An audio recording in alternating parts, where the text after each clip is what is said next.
पारंपरिक शेती आणि पाटील बायोटेकचा वापर करून शेती ही सांगण्यात जवळजवळ डबलच फरक पडल्यासारखं जाणवलं। कापसाच्या बाबतीत 25 एकरी 25 क्विंटलपर्यंतचं उत्पन्न ही विश्वास न बसण्यासारखं, ऊसाच्या बाबतीत एकरी 100 टनापर्यंत ॲव्हरेज, द्राक्षाच्या बाबतीत एक्सपोर्ट क्वालिटीचा चांगला पद्धतीचा 15-16 टन माल किंवा बेदाणे, ह्याचा विश्वास न बसल्यामुळं पाटील साहेबाचा जी कार्यक्रम 2 वेळेस पाहिला आणि त्याच्यात असं वाटलं की आपण पाटील बायोटेकचा वापर थोडासा द्राक्ष बागेवरच सुरुवात करून बघायचं काय। तर मी एप्रिल छाटणीला 50% द्राक्ष बागेवर त्याचा वापर केल्यानंतर कधी शेंडा उन्हाळ्याच्या ह्याच्यात मला शेंडा थांबण्यासाठी जी औषध कधी मारायची वेळ आली नाही, पण पाटील बायोटेक्स वापरल्यामुळं त्यावर्षी शेंडा मर्यादेपेक्षा जास्त वाढला। उन्हाळ्यात शेंडा नेहमी सतत थांबत होता, जाणवल्यामुळं मी ऑक्टोबर छाटणीलाही पाटील बायोटेक्स वापरलं आणि पाटील बायोटेक्स वापरल्यामुळं मायक्रोन्यूटन्स कुठल्याही स्प्रे कसलाच घेतलेला नाही। पाटील बायोटेक्सच्याच मार्गदर्शनावर MOP, DAP आणि पाटील बायोटेक्सचं कॅलनेट, ह्युमॉल, रिलीजर असं 3 घटक वापर केला आणि ड्रेचिंगसाठी ह्युमॉल 5-10-5।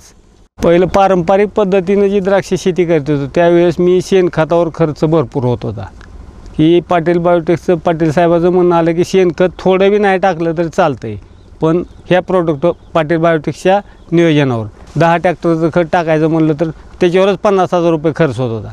तर पाटील बायोटेक्सवरचा जी खर्च आहे ती आपल्या शेणखतापेक्षा पूर्ण पाटील बायोटेक्सचा डोस शेणखताच्या ह्याच्यात होऊन जातो आहे आणि क्वालिटी त्याच्यापेक्षा चांगलीच मिळाली पहिल्या शेणखतापेक्षा। पहिलं 15 टनाचं एकरी ॲव्हरेज मिळत होतं, आता 20 टनाचं आरामशीर ॲव्हरेज मिळेल। पाटील बायोटेक्सचा जो ती तंत्रज्ञानाचा खर्च आहे ती साधारण 15,000 ते 18,000 रुपयापर्यंत एकरी खर्च बसलेला आहे। मला 2.5 एकर क्षेत्र आहे आणि 1 एकरचं कॅल्क्युलेशन केलं तर 15,000 ते 18,000। तर पूर्ण मजुरी, औषधं ही टोटली मिळून साधारण 1-1.25 लाखापर्यंत खर्च बसलेला आहे। साधारण 30 रुपयाला तर कमी यावर्षी द्राक्ष विकत नाहीत। 20 टनाचं 30 रुपयाप्रमाणे 6 लाखापर्यंतचं उत्पन्न होईल। 1-1.5 लाख खर्च जरी गृहीत धरला तरी 4-4.5 लाखापर्यंत निश्चितच उत्पन्न यावर्षी पाटील बायोटेक्सच्या तंत्रज्ञानावर मिळेल असं पूर्ण आत्मविश्वास आहे। आता इतर शेतकऱ्याच्या बाबतीत माझं एवढं सांगणं आहे की तुम्ही 1 लाईनला वापरा द्राक्षाच्या, 2 लाईनला किंवा कुठलंही पीक आपल्याकडे असेल तर अगोदर आत्मविश्वास स्वतःचा जागा करण्यासाठी 1-2 एकरचा प्लॉट आपल्याकडे कुठल्याही पिकाचा असला तर पाटील बायोटेक्सचं तंत्रज्ञान 1 गुंठ्यासाठीच वापरा आणि त्या गुंठ्यातला ॲव्हरेज बघा, त्याच्यात निश्चितच पाटील बायोटेक्स तंत्रज्ञान तुम्हाला मान्य करावं लागेल। पाटील बायोटेक्सचं तंत्रज्ञान हे मुळे साहेब आणि कापसे साहेब यांनी दिल्यामुळं भरपूर फायदा झाला, मालात बी भरपूर वाढ झाली आणि त्याचं तंत्रज्ञान आम्हाला उपयोगाला पडलं। मालाची साईज पण चांगली झाली, पानाची चकाकी, गडाची आणि गड पण पूर्ण लांब झालं आणि किलोचं गड भरण्यासारखी परिस्थिती झाली। वापरायला सोपं आहे, तंत्रज्ञान चांगलं आहे आणि शेणखताची गरज बी नाही पडणार आणि खर्च काय 15-16 हजार रुपये एकरी येतो आहे, पण रिझल्ट चांगला आहे। हे पाटील बायोटेकचे तंत्रज्ञान बार्शीत मुलाखत झाल्यामुळे आम्ही 2 वेळेस ते मुलाखत ऐकून त्यांच्या तंत्रज्ञानाखाली नवीन बाग लावलेली आहे व त्यांचे डोसेस कॅलनेट, ह्युमॉल, रिलीजर असे 3 डोसेस आहेत आणि 2 ड्रेचिंग आहेत। तर याचा एकूण टोटली खर्च 16,000 ते 18,000पर्यंत येतो आणि तो खर्च केल्यासारखे चांगले फळही येते व त्याचे चांगले उपयोग होतात। तरी पहिल्या वर्षी आपले 8 ते 10 टनापर्यंत बाग जाईल अशी खात्री आहे आणि टोटली आपला एकूण खर्च 50,000 ते 60,000 सगळं थिनिंग ही सगळा होईल तर आपला 3-3.5 लाखापर्यंत पूर्ण आपले नफ्यात राहतील अशी खात्री आहे। माझ्याकडे 5 एकर क्षेत्र आहे। मी गेली 6 वर्षापासून शेती करतो। त्याच्यामध्ये मुख्य पिकं आहेत माझे द्राक्ष, कलिंगड, खरबूज आणि इतर तुरी। पारंपरिक पद्धतीमध्ये शेती तोट्यात जात होती आणि मला नंतर असं समजलं की जरा आधुनिक शेतीकडे वळण्यात माझा कल झाला आणि तिथून पुढे मी पेपरला पाटील बायोटेकची ॲड वाचली आणि श्रीयुत अमोल पाटील यांच्या मार्गदर्शनाखाली तेथील मीटिंग मी अटेंड केली। ते मीटिंग ऐकल्यानंतर असं वाटलं की खरंच ह्या तंत्रज्ञानामध्ये काहीतरी दम असण्याची शक्यता आहे। म्हणून मी सुरुवातीला माझ्याकडे जी द्राक्ष होती 45 गुंठे त्याच्यामध्ये मी वापरण्याचा प्रयत्न केला। मी पहिल्याच वर्षी मग नंतर पाटील बायोटेकचं तंत्रज्ञान वापरायचं ठरवलं आणि तंत्रज्ञान वापरत असताना काही 4-5 वळी सोडल्या आणि बाकीच्या क्षेत्रावर वापरले. पूर्ण तंत्रज्ञान वापरत असताना जे त्यांच्या डोसेसप्रमाणे डोसेस आहेत त्या पद्धतीने मी टाकत गेलो. पहिला डोस होता त्याच्यामध्ये हिमॉल कॅल्नेट रिलीजर होतं, हे पण मी टाकलं. दुसरा आणि 3 ड्रिचिंग त्या पद्धतीने मी करत गेलो. विद्राव्य खतासाठी 8 ते 10 हजार रुपये खर्च व्हायचा. सूक्ष्म अन्नद्रव्यासाठी 2 ते 3 हजार रुपये मी त्यासाठी घालवायचो.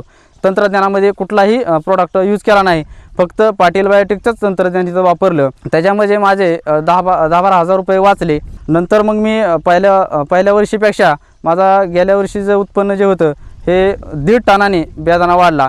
5.25 टन बेदाणा गेल्या वर्षी निघाला. यावर्षी मी 15 ऑक्टोबरपासून पाटील बायोटेक तंत्रज्ञान वापरायला सुरू केली. 15 ऑक्टोबरला छाटणी घेतली. 15 ऑक्टोबरच्या अगोदर 1 महिना पाटील बायोटेक तंत्रज्ञानामध्ये 1 महिना अगोदर डोस टाकण्याची शिफारस करण्यात आली होती. त्या पद्धतीने मी 1 महिना अगोदर डोस टाकला. त्याच्यामध्ये DAPचा हा डोस निवडला. त्याच्यामध्ये हिमॉल कॅल्नेट आणि रिलीजर हा पहिला डोस टाकला. तो डोस टाकल्यानंतर छाटणी घेतल्यानंतर 8 ते 10 दिवसात दुसरी ड्रिचिंग हिमॉल कॅल्नेट रिलीजरची ड्रिचिंग दिली. त्याच्यानंतर पुढल्या 60 दिवसांनी दुसरा डोस होता, त्या पद्धतीने मी ड्रिचिंग दिली. तिसरा डोस हिमॉल कॅल्नेट रिलीजरचा ड्रिचिंगचा होता, ते सुद्धा दिलं. ह्याच्यामध्ये जे NPK बॅलन्स दिलेला होता त्याच्यामुळं जो रोगाचा प्रादुर्भाव आहे तो अत्यंत कमी जाणवला मला. पोटॅशच्या अपटेकमुळं आम्ही पोटॅश शेवटी टाकायचो, ते आम्हाला पहिल्यांदा दिलं गेलं होतं. त्याच्यामुळं पोटॅशच्या अपटेकमुळं पानाची जी जाडी होती ती जाडी एकदम वाढली. थ्रिप्सचा अटॅकसुद्धा कमी झाला. वरून जे स्प्रे घ्यावा लागायचे आम्हाला, सूक्ष्म अन्नद्रव्याचे असतील बाकीचे विद्राव्य खताचे वरून आम्ही स्प्रे द्यायचो होतं, एकही स्प्रे घ्यावा लागला नाही मला. त्याच्यानंतर फ्लावरिंग स्टेजमध्ये 2-3 वेळा पाऊस झाला. द्राक्षाची यावर्षीची परिस्थितीच अशी होती की द्राक्षे खायलाही मिळतात का नाही, परंतु ह्याच्या पाटील बायोटेकच्या मार्गदर्शनाखाली आम्ही जसं गेलो तसं आम्हाला आशा वाटू लागली. त्याच्यामध्ये असं जाणवलं की मण्याची जी साईज आहे ती एकसारखी मिळत होती. बेदाण्यासाठी जी साईज लागते हे सर्वात लहान साईज असेल तेवढा बेदाण्याला उच्च भाव मिळतो. प्रत्येक मण्याची जी साईज आहे ती एकसारखी मिळाली. आणि दरवर्षी माझं ममिफिकेशन व्हायचं, काडीची पक्वता होत नव्हती. काडी पकली तर ममिफिकेशन कमी व्हायचं. यावर्षी हिमॉल कॅल्नेट रिलीजरची ड्रिचिंग दिलं आणि शेवटी काडीची पूर्ण परिपक्वता झाली. 99% काड्या प्लॉटमध्ये परिपक्व झालेल्या आहेत. बेदाण्याला गोल्डन कलर लागतो, तो गोल्डन कलरसुद्धा या ठिकाणी मला मिळालेला आहे. कुठल्याही प्रकारचं खालून जो सुकवा यायचा त्याचासुद्धा प्रादुर्भाव कमी झालेला आहे. अधूनमधून मी श्रीयुत अमोल पाटील साहेब यांना फोन करून मार्गदर्शन घ्यायचो. आदाटे साहेब यांनासुद्धा फोन करायचो आणि त्यांनी वेळोवेळी मला फोनवरून मार्गदर्शन केलं आणि मला आज उत्पन्न गेल्या वर्षीपेक्षा यावर्षी 1 ते 1.5 टन जास्त निघेल बेदाणा अशी आशा आहे.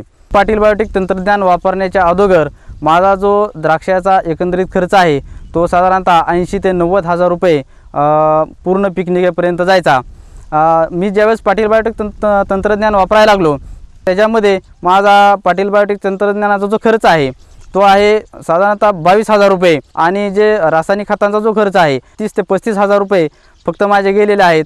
आणि वरून जे कीटकनाशकासाठी साधारणतः एक 15,000 रुपये हा माझा टोटल खर्च झालेला आहे. माझा खर्च आणि उत्पन्न ह्याची ज्यावेळेस बरोबरी केली त्यावेळेस कमीत कमी खर्चात जास्तीत जास्त उत्पन्न यातून मला मिळत गेलेलं आहे आणि मिळतं पण आहे. यावर्षीसुद्धा माझं 1 ते 1.5 टन हा बेदाणा जास्त वाढणार आहे. खर्च वजा जाता एकूण जे क्षेत्र आहे माझं ते 45 गुंठ आहे. 45 गुंठ्यामध्ये मला गेल्या वर्षी 5.25 टन बेदाणा आणि यावर्षी 6 टन, म्हणजे गेल्या वर्षीचा जो बेदाण्याचा रेट मिळाला होता मला 140 रुपयापर्यंत आणि यावेळेसुद्धा 140च्याच पुढं मिळण्याची शक्यता आहे. कारण जी गेल्या वर्षीची क्वालिटी होती त्याच्यापेक्षा यावर्षीची क्वालिटी चांगली आहे. त्याच पद्धतीने मी इतर पिकामध्ये डाळिंब, खरबूज, कलिंगड या पिकामध्ये सुद्धा तंत्रज्ञान वापरलेले आहे. डाळिंब आणि खरबुजामध्ये सुद्धा मी माझे 2 प्लॉट सध्या उभे आहेत. त्याच्यामध्ये सुद्धा मी कुठल्याही प्रकारचं विद्राव्य खतं किंवा मायक्रोन्यूट्रन टाकलेलं नाही. ती कलिंगडसुद्धा मी या वेळेस अगोदर घेतलं होतं. कलिंगडामध्ये मला 1 एकरामध्ये 30 टन उत्पन्न मिळालं होतं. त्याच पद्धतीने आता मी खरबुजाची लागवड केली आहे. तर या तंत्रज्ञानाचा वापर इतर शेतकऱ्यांनी जिथं 2 एकर असेल तिथं 1 एकरावर करायला काय हरकत नाही.